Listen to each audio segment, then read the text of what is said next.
नमस्कार, देख रहे हैं न्यूज 21 और आप सभी के साथ मैं ऋतिका पांडे। अपना उत्तर प्रदेश हमारा स्पेशल बुलेटिन देख रहे हैं। उत्तर प्रदेश की बड़ी खबरों से शुरुआत करते हैं बुलेटिन की, जहां जिले में टीजीटी परीक्षा के दौरान चेकिंग प्रक्रिया को लेकर जी हां आपको बताएंगे विवाद खड़ा हो गया है।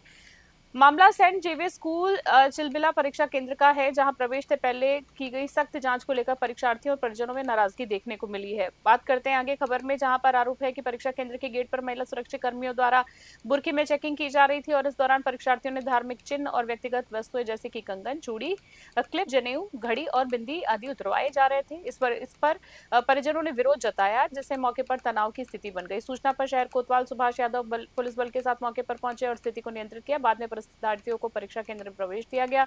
परीक्षा के बाद बाहर निकले अभ्यर्थियों ने इस प्रक्रिया पर नाराजगी जताई। मामले में अंतिम समय पर परीक्षा केंद्र प्रशासन द्वारा अपील की गई कि चेकिंग प्रक्रिया में धार्मिक भावनाओं का ध्यान रखा जाए और परीक्षा शांतिपूर्वक तरीके से संपन्न की जाए। प्रतापगढ़ से गणेश राय की रिपोर्ट। टीजीटी का पेपर था जो है, क्या दिक्कत हुआ आपको? यहाँ पे सुबह हम लोग 8:15 साढ़े 8 के आसपास यहाँ पे आ गए थे। ये सेंट जेवियर्स रंजीत नगर चिलबिला में सेंटर था हमारी पत्नी का। तो यहाँ पर जैसे ही पहुँचे तो सबसे पहले चेकिंग के बाद में अंदर गए तो देखा कि वहाँ से कहने लगी कि ये घड़ी उतारना। घड़ी तो हमने वापस ले लिया कि भाई गलत घड़ी चली गई। तो उसके बाद में वो चूड़ी उतार रहे हैं, कंगन उतार रहे हैं, बिछिया उतार रहे हैं, मंगलसूत्र उतार रहे हैं, बिंदी हटा रहे हैं। कुल मिला करके जो हमारे हिंदुओं के समाज में, भारतीय संस्कृति में जो हिंदू में माताएं बहनें जो शादीशुदा बहनें होती हैं, तो उन सब का जो एक सौभाग्य का सिंदूर होता है वो सब पूर्ण रूप से मिटाने का काम किया जा रहा था। ये चूड़ी जो पहनी हुई है, उन्होंने बोला कि आप ये चूड़ी उतार के जाइए, अंदर चूड़ी अलाउ नहीं है। और लोगों को तो जनेऊ के लिए भी बोला था उतारने के लिए कि जनेऊ भी अलाउ नहीं है। तो जब ऑब्जेक्शन किया गया कि भाई जनेऊ में और चूड़ी में क्या है, तब उन्होंने जो है बोला कि चलो ठीक है, चूड़ी पहनने दो। टीजीटी का पेपर देने हम लोग साइंस सब्जेक्ट का, जिसमें हम लोगों के साथ चूड़ी तक निकलवा दिया जा रहा है। क्लेचर बाल में जो रबड़ लगा है वो सब भी निकलवा दिया जा रहा है। टीजीटी रामपुर में एसपी के निर्देशन में थाना शहजाद नगर पुलिस ने मुठभेड़ के दौरान एक आरोपी को गिरफ्तार करने में सफलता हासिल की। गिरफ्तार अभियुक्त की पहचान समीर पुत्र बशीर उर्फ बशीर के रूप में हुई है। पुलिस कार्रवाई के दौरान आरोपी के कब्जे से एक नाजायज तमंचा, जिंदा खोखा कारतूस, घटना में प्रयुक्त एक खोखा कारतूस तथा मोटरसाइकिल बरामद की गई। पुलिस के अनुसार आरोपी की बात करें तो आरोपी किसी आपराधिक गतिविधि में शामिल था और उसे रोकने के दौरान मुठभेड़ की स्थिति बन गई। जवाबी कार्रवाई के बाद उसे दबोच लिया गया।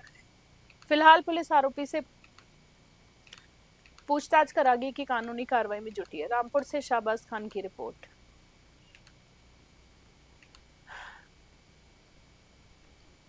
प्रताप शहजाद नगर पुलिस ने मुठभेड़ की है, क्या है मामला? थाना शहजाद नगर अंतर्गत देर रात चेकिंग चल रही थी और पुलिस अधीक्षक महोदय द्वारा चलाए जा रहे गोकशी वाले अभियान में, एंटी गोकशी अभियान में लगातार चेकिंग चल रही थी। उसी क्रम में रात को ग्राम जुठिया से भटुआ वाले जाने वाले रास्ते पर एक संदिग्ध मोटरसाइकिल को जब रोका गया तो उसने रुकने के बजाय पुलिस पर फायर किया और भागने लगा। आत्मरक्षा पुलिस टीम ने भी उसको फायर किया और इससे गाड़ी में सवार एक युवक को गोली लगी। एक अपराधी को उसको तत्काल अभिरक्षा में लेके उपचार हेतु जिला अस्पताल में कराया। कुछ आपराधिक इतिहास? हाँ, इसका आपराधिक इतिहास पूर्व में भी जेल जा चुका है। और अगली खबर की बात कर लेते हैं, जहां मोहल्ला रफीक नगर स्थित वार्ड नंबर 40 में नया ट्रांसफार्मर लगाए जाने के बाद स्थानीय लोगों ने राहत की सांस ली। लंबे समय से चली आ रही बिजली समस्या के समाधान पर वार्डवासी ने नगर पालिका सभासद पति हाजी आयुब की भूमिका की सराहना की है। स्थानीय लोगों का कहना है कि सभासद हमेशा जनता के बीच सक्रिय रहते हैं और किसी भी समस्या में तुरंत मौके पर पहुंचते। वार्डवासी ने बताया है कि चाहे दिन हो या रात हो, फोन करके वे तुरंत संपर्क में आते हैं और समस्याओं के समाधान के लिए प्रयास करते हैं। लोगों ने ये भी कहा कि कुछ लोग उन्हें भड़काने की कोशिश करते हैं, लेकिन क्षेत्र की जनता का भरोसा उनके साथ है। वार्डवासियों के अनुसार सभासद ने ये भरोसा दिलाया है कि जो काम पहले नहीं हो पाए उन्हें प्राथमिकता के आधार पर पूरा किया जाएगा। ट्रांसफार्मर लगने के बाद क्षेत्र में बिजली व्यवस्था सामान्य होने से लोगों ने राहत की सांस महसूस की है और इसे एक महत्वपूर्ण विकास कार्य बताया गया है। हापुड़ से मोनिश खान की रिपोर्ट।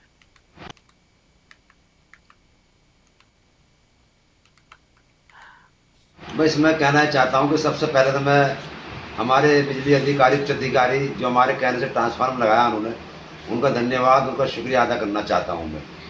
और दूसरी बात यह है कि जनता का भी शुक्रिया अदा करना चाहता हूं कि जनता मेरे घर आई और मुझे जगाया जनता ने। जगाने के बाद मैं वहाँ गया मौके पर और मैंने वहाँ काम किया, ट्रांसफार्मर लगवाया। और अगली खबर की बात कर लेते हैं, जहां बिलासपुर के पूर्व विधायक संजय कपूर ने अधिकारियों से मुलाकात कर रेलवे हादसे को लेकर लिखित शिकायत दर्ज कराई है। यह मामला जो है केंद्रीय क्षेत्र के हाल ही में हुई एक व्यक्ति की ट्रेन से कटकर मौत से जुड़ा बताया जा रहा है। पूर्व विधायक ने इस घटना को गंभीर बताया और रेल मंत्री, देश के प्रधानमंत्री और जनपद के अधिकारियों को लिखित शिकायत भी भेजी। उन्होंने मामले की उच्च स्तरीय जांच कराने और जिम्मेदारों के खिलाफ कार्रवाई करने की मांग की है। आप खुद ही सुने पूर्व विधायक की मुंह ज़बानी रामपुर से शाहबाज खां की स्पेशल रिपोर्ट में। आइए सीधे हमारे साथ बिलासपुर के पूर्व विधायक हैं संजय कपूर साहब, और वो लगातार अधिकारियों से जो है रामपुर के मिल रहे हैं, और उन्होंने जो देश के हमारे रेल मंत्री हैं उनको भी पत्र लिखा है। अभी क्योंकि पिछले दिनों एक व्यक्ति की जो है ट्रेन से कट करके मौत हो गई थी, उसको लेकर के सीधे हम बात करते हैं। विधायक जी, क्या मामला है ये? आप लगातार पत्र लिख रहे हैं और अधिकारियों में घूम रहे हैं। हाँ, मैं अब इस संबंध में निरंतर दुर्घटनाएं हो रही थी, उसको लेकर मैं डीआरएम महोदया बरेली से, क्योंकि रेलवे के अंतर्गत वो आता है, कई बार मैं मिल चुका हूँ और काफी बड़ा प्रतिनिधिमंडल केमरी का मिला था, क्योंकि केमरी एक बड़ी जगह है, टाउन एरिया, बड़ा टाउन एरिया है। और पुलिस ने नकली सोना बेचकर लोगों से ठगी करने वाले अंतर जनपदीय गिरोह का भांडाफोड़ करते हुए 3 शातिर आरोपियों को गिरफ्तार किया। ये कार्रवाई कलवारी थाना स्वाट और सर्विलांस टीम की संयुक्त ऑपरेशन के तहत आगोना बाजार से की गई है। गिरफ्तार आरोपियों की पहचान शंकर सोलंकी, मीरा सोलंकी और धाबू देवी के रूप में हुई है, जो गौतम बुद्ध नगर के रहने वाले बताए जा रहे हैं। पुलिस ने उनके कब्जे से करीब 3 लाख रुपए नगद और 3.092 किलोग्राम नकली सोना बरामद किया। जानकारी के अनुसार ये गिरोह असली सोना चांदी दिखाकर लोगों को भरोसे में लेता था और फिर सस्ते दाम में लालच देकर नकली सोना थमा देता था। ठगी से बचने के लिए गैंग में महिलाओं को भी शामिल किया गया था, जो ग्राहकों से बातचीत कर सौदा तय करवाती थी। वहीं एएसपी श्यामाकांत ने बताया है कि यह गिरोह लंबे समय से सक्रिय था और कई जिलों में ठगी की वारदातों को अंजाम दे चुका है। पुलिस अब इन नेटवर्क और अन्य मामलों की जांच में जुटी। बस्ती से दिलीप पांडे की रिपोर्ट। देखिए, आज दिनांक 3 जून को जनपद बस्ती में थाना कलवारी, स्वाट और सर्विलांस टीम की संयुक्त कार्रवाई में 3 अंतर जनपदीय ठगों की गिरफ्तारी की गई है। इसमें इनसे जो बरामदगी की गई है वो 3 लाख रुपए, जो 2 प्रकरणों से संबंधित है, जो हमारे यहाँ पंजीकृत हुए हैं, और ठगी की वो वस्तु जिससे ये संबंधित दुकानदारों को या सुनारों को ठगते थे, वो एक पीली धातु की एक मटर के दाने की लॉरी प्राप्त हुई, मिली है हम लोगों को। आपको बता दें कि विगत दिनों में कलवारी में एक घटना हुई थी और एक पुरानी बस्ती में घटना हुई थी। दोनों में ही मुकदमा पंजीकृत किया गया था। कलवारी में 53/26 और पुरानी बस्ती में 104/26 मुकदमा पंजीकृत किया गया था।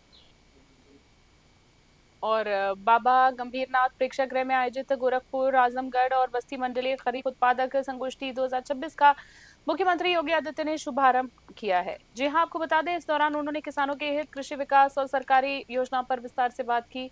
सीएम योगी ने कहा कि 12 वर्षों पहले किसान देश में किसानों की आत्महत्या की घटनाएं अधिक थी, जिससे पीछे बीज की गुणवत्ता, एमएसपी की कमी, आपदा प्रबंधन की कमजोर व्यवस्था और आर्थिक लागत जैसे कारण थे। उन्होंने कहा है कि अब हालात बदल चुके हैं और किसानों को बेहतर योजनाओं का लाभ मिल रहा है। मुख्यमंत्री ने बताया कि प्रधानमंत्री नरेंद्र मोदी के नेतृत्व में साव्याल हेल्थ कार्ड, फसल बीमा योजना, कृषि सिंचाई योजना और प्रधानमंत्री किसान सम्मान निधि योजना जैसी किसान के लाभ जो सीधा मिल रहे हैं। उन्होंने कहा है कि यूपी में सिंचाई, खाद्यान्न उत्पादन और कृषि विकास दर में उल्लेखनीय सुधार हुआ है।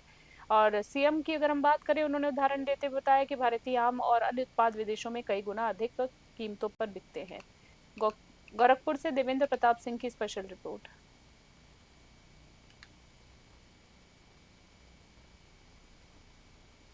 अपना उत्तर प्रदेश में इतना ही। बने रहे न्यूज़ 21। अभी के लिए नमस्कार, जय हिंद, जय भारत।